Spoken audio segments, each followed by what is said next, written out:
மற்றும் தேசிய முற்போக்கு திராவிட கழக நலச்சங்கம் மற்றும் ஏனைய நலச்சங்கம் சார்பில் நடத்தும் இந்த உண்ணாவிரத ஆர்ப்பாட்டத்திற்கு பதிவு தந்துள்ள அனைத்து தொழிற்சங்கங்களுக்கும் மற்றும் எங்களுக்கு அனுமதியும் பாதுகாப்பு அளித்துக் கொண்டிருக்கும் காவல்துறையினருக்கும் எனது வணக்கத்தை தெரிவித்துக் கொள்கிறேன்.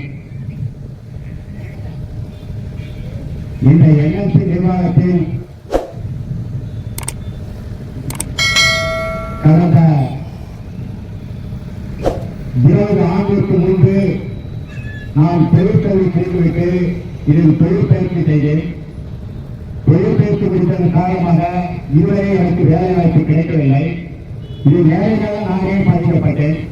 காரணம், உங்களிடம் ஒன்று சொல்லுகிறேன். மணலி கிராமத்தில் 1996 எனது வீடு அங்குள்ள கிராமத்தில் வீடு மனையோட நான் இந்த என்எல்சி நிர்வாகத்துக்கு காலகட்டத்தில் தந்தோம். அதன் அடிப்படையில் எங்க அப்பா எனக்கு சொல்லுவது, நீ என்எல்சி நம்ம நிலம் எடுத்தாங்களா, நிலம் எடுத்தாங்கன்னா உனக்கு உறுதியா வந்து என்எல்சி வேலை இருக்கு, நீ சுகபோகமா வாழலாம், உனக்கு வீடு கொடுத்துருவாங்க, உனக்கு மாதம் சம்பளம் வரும், பசங்க நல்லபடியா பயிர் வைக்கலாம். என்னுடைய கனவு அரசாங்க உத்தியோகத்தில் வேற ஏதாவது வேலை செய்து படித்து வேற ஏதாவது வேலைக்கு போனோம் அப்படின்றது என்னுடைய கனவு. இந்த நிலம் எடுத்ததுக்கான காரணமாகவே இந்த காரணத்தாகவே எங்க அப்பா என்ன தொழிற்கல்வி படிக்க வைத்தாரு. தொழிற்கல்வி படிக்க வைத்த காரணத்தாலே 2 ஆண்டுகள் தொழிற்கல்வி படித்து 2004ஆம் ஆண்டு என்எல்சி நிறுவனத்தில் தொழிற்பயிற்சி நிறுத்தேன். தொழிற்பயிற்சி நிறுத்தியதுல வேலை தருவாங்க எதிர்பார்த்தோம், வேலை தர மீண்டும் தொழிற்பயிற்சி முடித்து வேலை தரவுக்கு மேற்பயிற்சி படித்தேன். மேற்பயிற்சி படிச்சுட்டு வந்து மறுபடியும் வேலை கேட்டால் வேலை கொடுக்கல. அந்த கொடுத்த இடத்துக்கு மாற்று மனை கேட்டோம், மாற்று மனையை வரைக்கும் கொடுக்கல. நேரடியாக பாதிக்கப்பட்டு என்னுடைய நண்பர்கள் ஒப்பந்த தொழிலாளர்கள் முறையில போய் வேலை செய்யறாங்க. ஒப்பந்த தொழிலாளர் வேலை செய்யும் போது மாத சம்பளம் அவருடைய குடும்ப தேவைங்க ஈடுபடுத்த முடியல. சரி, வியாபாரத்துக்கு வந்ததெல்லாம் அப்படின்னு ஒப்பந்த தொழிலாளர்கள் வேலை செய்யறவங்க வியாபாரத்துக்கு வந்ததெல்லாம் நம்ம கிராமப்புறத்தில் போய் வேலை செய்யலாம், மற்ற தொழிலாளர்களுக்கு நம்ம குடும்பத்தை நடத்தலாம் வரும்போது இவங்க வந்து நிரந்தர பயன் பண்ணிடுவாங்கன்ற ஒரு எதிர்பார்ப்பாரு எங்க உறவுகள் காலங்காலமா 5 வருடம் வேலை செய்யறாங்க, 10 வருடம் வேலை செய்யறாங்க, 20 வருடம் வேலை செய்யறாங்க. தன்னுடைய வாழ்நாளே எதிர்பார்த்து இவங்க இது வரைக்கும் நிரந்தர பணியை ஆக்காம ஒப்பந்த பணியாவே வச்சு ஊதிய உயர்வு இல்லாத இவங்க இதுவரைக்கும் கோரிக்கை இல்லாங்க. இதுதான் நாங்க வலியுறுத்தி இந்த 17 கோரிக்கை மூலமா இறங்க பண்ணிக்கிட்டு இது இந்த போராட்டம் நடந்து இருக்கிறது. இந்த போராட்டத்தை இதுவரைக்கும் இந்த என்எல்சி நிர்வாகம் எதிர்த்தாக்கல.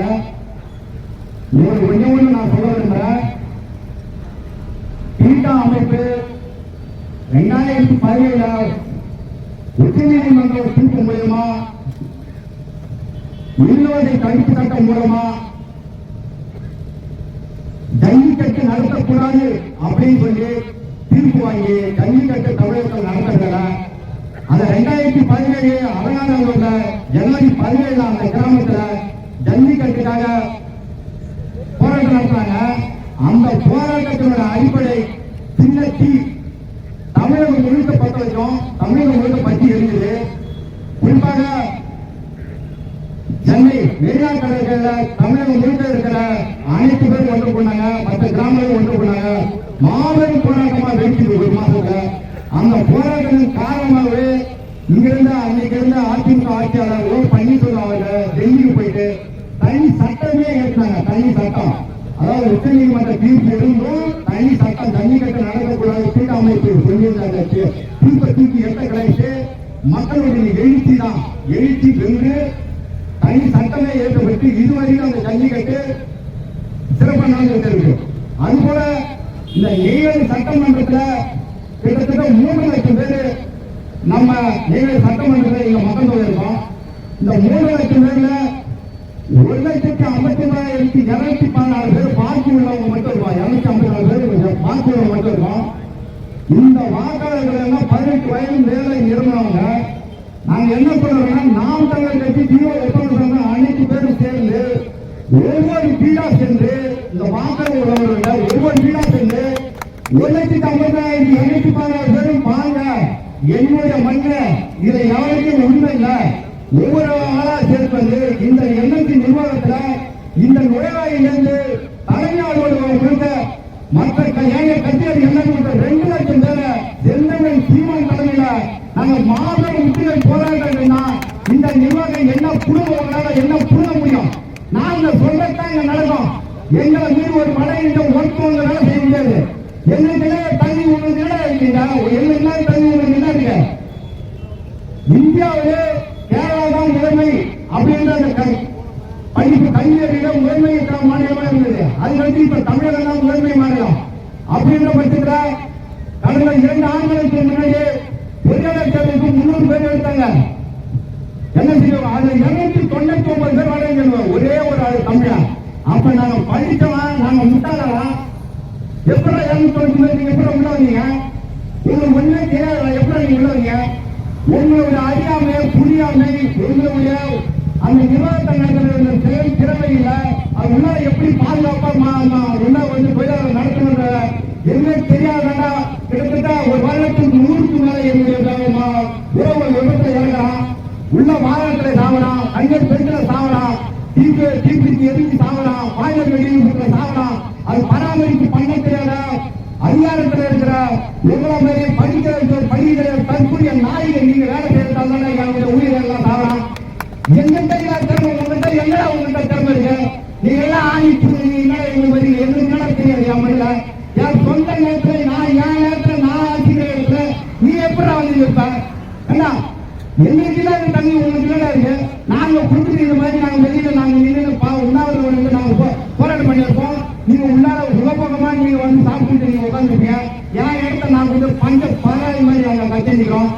எங்க இருந்து நீங்க உங்களுடைய திறமை வந்து உங்களுக்கு எப்படி அந்த புரிஞ்சல வடக்கேந்து வந்து உங்களை அடிச்சுட்டு தோற்கா இது நடக்கும். இது நடக்கும். இதனுடைய மாபெரும் சத்தியா மாதிரி மாபெரும் போராட்டம். இங்க இருந்த ஒப்பந்த தொழிலாளர்கள் ஒருத்தவர்கள் கருத்து வேறுபட ஒன்று அனைத்து தொழிலாளர்கள் இணையாம கிட்டத்தட்ட ஒப்பந்த தொழிலாளர்கள் ஒரு 25,000 பேரும், இளைஞ தொழிலாளர்கள் 8,000 பேர், அவங்களோட கிட்டத்தட்ட ஒரு 40,000 தொழிலாளர்கள் இருக்காங்க. இவங்க எல்லாம் ஒன்று சேரல அப்படின்னா அடுத்த கட்டமா ஒவ்வொரு கிராமப்புறங்களையும் துண்டடிகள் நியமனம் பண்ணி அனைத்து மக்களையும் கூட்டு வந்து இந்த என்எல்சி நிர்வாகத்தை காவல்துறை அனுமதி கொடுக்கலையோ முன்னிலையிட்டு தலைமை அலுவலகத்தில் பேச்சு போட்டு மூடுவோம். இங்க இருந்து மின்சாரம் ஒரே ஒரு மாநிலத்துக்கு போகாது. முழு மின்சாரம் எங்களுக்குலாம் நாங்களா அதிகாரத்தில் இருப்போம். நாங்கள் எங்களுடைய வேலைக்கு போகிறதால நீங்க வந்து ஒப்பந்த தொழிலாளர் வரைக்கணும். நீங்க என்ன நினைக்கணும்? நாங்களா அதிகாரத்தில் இருப்போம். இது நடக்கும். 2026 நாம் தமிழர் அரசு அமைந்தால் நாங்கள் இந்த வேலையை செய்வோம். இது நீங்க சரி தாக்கலன்னா நாங்களே இந்த நோயாளி முன்னாடியே இங்கேருந்து மின்சாரம் போகக்கூடாது பெரிய கேட்டு போட்டு இருக்கு மூடிட்டு இந்த ஆலையை வந்து நடத்த விடாம இதை நாங்கள் செய்வோம். இதை என்எல்சி நிர்வாகம் செஞ்சு தாக்குவோம். இதை இதுக்கு 17 அம்ச கோரிக்கையா இது அப்பப்பா வந்து கூட்டம் போட்டு நடத்திட்டு இருக்காங்க. இது ஒன்றும் பண்ண மாட்டாங்க. அவங்களோட புரிஞ்ச முடியாது. இவங்க அப்பப்ப காவல்துறை அனுமதி கேட்டு 4 நாள் கட்டிட்டு போவானோ, நீதிமன்றம் அப்பப்ப தீர்ப்பு கொடுப்பான். இது போய் வேலையை விட்டு போவோம்.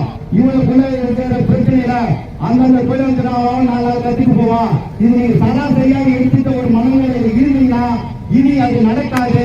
இதை நடத்த விட மாட்டோம். எங்களுடைய ஒற்றுமையை நீங்க சீர்குலைச்சு இதன் மூலமா நீங்க குளிர் காந்தீங்கன்னா அதை நாங்க ஒருபோதும் இனி வரும் நாடுகள்ல அதை விட மாட்டோம். நாம் தமிழர் கட்சி மற்றும் ஏழை சங்கங்களை அனைத்து ஒன்றிணைச்சு உங்களை நாங்க பார்க்காத இதை வந்து தீர்க்கமா 2026 இது நடத்துவோம், வெல்லுவோம். என்எல்சி நிர்வாகம் இந்தியா அரசு இருக்காது. என்எல்சி இந்தியா தமிழக அரசு அப்படின்ற பேரை மாற்றுவோம். நாங்களா இதுவரை இருப்போம். எங்களுடைய மண்ணு எங்களுடைய மனம் இது எங்களுக்கே சொந்தம். உங்களுக்கு இதுல வேலை கிடையாது, போல வெளியே அப்படின்ற இந்த நிலையை கொண்டு வருவோம். வாய்ப்பளித்த அனைத்து உறவுகளுக்கும் நன்றி.